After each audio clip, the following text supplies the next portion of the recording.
Okay, so yet again, there was no plan, and here we are already starting to create the modeling for the scene.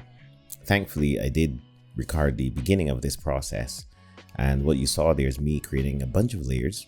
In this case, the block out, I put it on display layers, as you can see in the bottom right, so that I can see where the geometry is supposed to go, but not touch it, which is great. So as you can see, I am working on the supports, I guess is the word you would call them, and moving on to lay out the top part of the roof. It was kind of messed up during the blockout phase, so I just deleted that back part and redid it. Fill hole, I believe. So sometimes your blockout geometry is good enough to just use as is. Sometimes it's not. So this right here is a great example of that. So here I am editing the log supports, making them wonky, uneven, asymmetrical. It goes a long way in adding character to a scene like this, especially stylized. Yeah, you see this stuff quite often in stylized environments because they usually have a kind of charm to them. So okay, so here I am moving on and detailing the top part of the roof there just a bit more, making the curve a bit smoother and using the soft select to edit the logs. So moving on to the tree trunks, and you'll see here in a second that I'm going off script, or rather off the concept, because it wouldn't work with the deck. There's a part where the deck, where there's a step up, and it doesn't work exactly. So for that part, I had to make a decision. And this happens quite often because the concept is not perfect, right? It's not supposed to be perfect. So you are allowed to make decisions for the betterment of the environment. In this case, I think it was okay to block off that part of the door so that the transition between the front area and the step and the deck works a lot better. So anyway, I'm detailing a bit more of the trunks here. Quite obvious stuff. As you can see, I don't add a whole lot of divisions because when I set the edges to soft instead of hard edges, you won't really see a lot of the facets. So I do add some divisions, yes, but I don't go overboard because the texture will really carry this piece a lot more. So yeah. And here I am adding the bevel and editing the bevel for the top part so the light catches it quite nicely. And I won't do the curtains today. I'm actually going to do those in Houdini later. So please forgive me. I'm moving on to the design of the door thing. The front of the door has a cool design, a metal ornate type thing. So I decided to trace it in Photoshop, much faster to see the shapes a lot clearer. And then I took that trace over to Illustrator and traced that. it looks convoluted, but this is actually fast for me, at least. I'm familiar with Illustrator because I have been doing graphic design and logo design for a few years, and it was faster in the end. I guess you could say it's kind of a brute force approach where I just sit down, put on some music and plug through it. So I think this process was about 55 minutes in total, whereas the last I think it's the last 10 or 20 minutes is when I brought it into Maya. So I'll just speed up this part here since it should be pretty straightforward what I'm doing, and we'll come back to the short Maya piece in a second.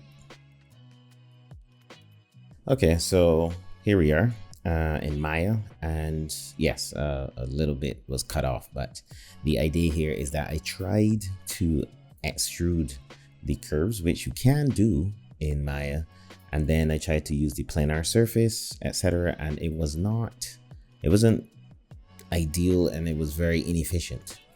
In these scenarios, sometimes the best thing to do is to brute force it.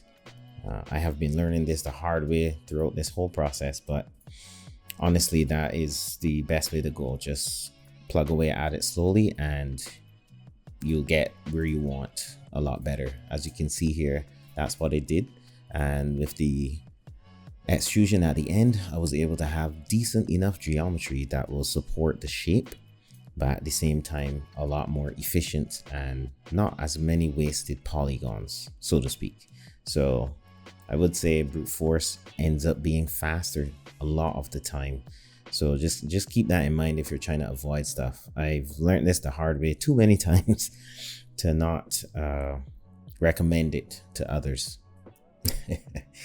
And speaking of brute force, spoiler alert, this is what I end up doing for my approach to the roof tiles for the top of the front door. So as you can see here, I am trying to use mesh and curves, and before that I tried meshes and tried to make it work to the point that I can almost use it as the end product for the tiles. However, as you can see, I'm going through many iterations, and because of the nature of the mesh system in Maya, it's not ideal for me to create what I want to create. So in other words, it would require so much tweaking that in the end, I realized, you know what? It's probably just better for me to place these tiles hand by hand. Sorry, one by one, placing them by hand. So in a moment, you'll see me do just that. And the lesson here, as I said literally seconds ago, is that I like to solve problems. I do like the procedural nature of things, but in this case, coming from Cinema 4D, I was expecting a few more features and functionality to get the cloning and the copies to work with me. And honestly, doing it brute force actually ended up being just a bit longer than all of the tweaking and messing around I was doing. So as my mentor suggested, brute force is really works. So as you can see here, I did use the first line from the clones to trace where I was going to go for the edge of the roof, and then I just proceeded to create the rest of the tiles. Now, it's not exactly placing everything by hand, because the nature of it is that I can copy what I've done previously and then edit it. So it is brute force, but it's still efficient, for lack of a better word. So as you can see here, I do have a mess at the corner. I will be looking to clear that up later, and I do. So why I'm showing you this is because it is more or less symmetrical. What I can do is mirror to the other side, which I did earlier. It's hidden now, but I mirrored it so that I can only work on one side and have to worry maybe about the transition in the middle. So this is also another layer of efficiency that I get and control over placing the tiles in an efficient manner. And also the nature of placing them manually allows me to rotate each tile how I want it to look, to add that like character. If you know anything about tiles, they are placed by hand in real life, so they're not perfect. So you can see here, they won't mirror perfectly because the tiles are offset each row. So I decided to keep the mirror active while I place fresh tiles for the middle. This level of flexibility is something I could not achieve if I was trying to do it perfectly procedural. Wow, that was tricky.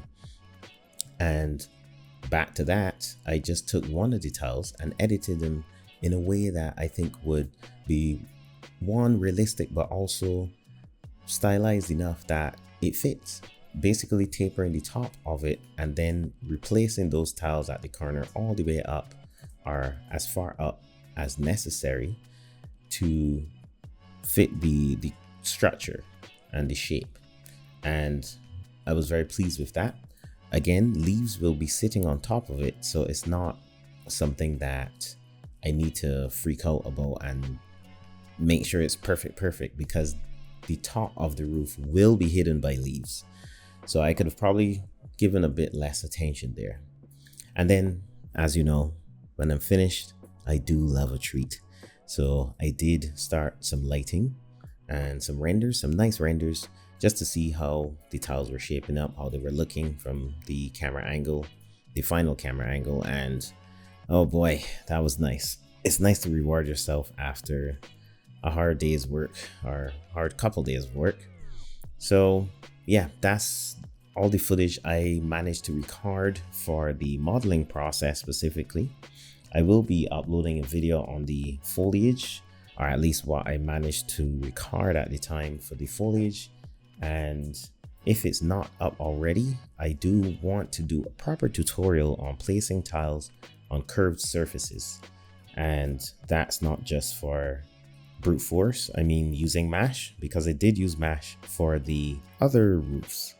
So thanks again for watching, and if this video did help you, a like is all I ask. If you are feeling generous, a subscribe would be nice. Anyway, I will see you in the next video, I hope. Respect. Protect.